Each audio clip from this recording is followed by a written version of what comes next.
বিয়ের পরে নিজের পছন্দের থেকেও বাকি সবার পছন্দের দিকে একটু বেশি গুরুত্ব দিতে হয়। আসসালামু আলাইকুম এভরিওয়ান, কেমন আছেন সবাই? আজকে রান্না করছি আমার পছন্দের একটা খাবার, কিন্তু যদিও এটা শুটকি দিয়ে খুব মজা হয়। বিয়ের আগে আম্মু যখন রান্না করতো এই ধরনের খাবারগুলো শুটকি দিয়ে রান্না করতো।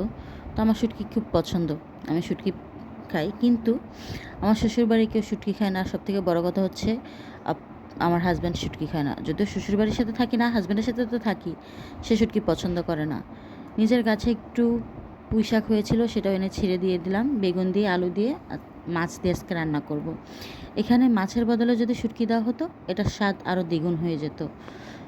আসলে বিয়ের আগে মা যা দিত তা রান্না করে খেতাম, নিজের পছন্দর মতো মা রান্না করে দিত, খেতাম।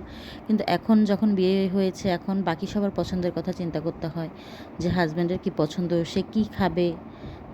সে শুটকি খায় না, এজন্য আমার শুটকি খাওয়া হয় না।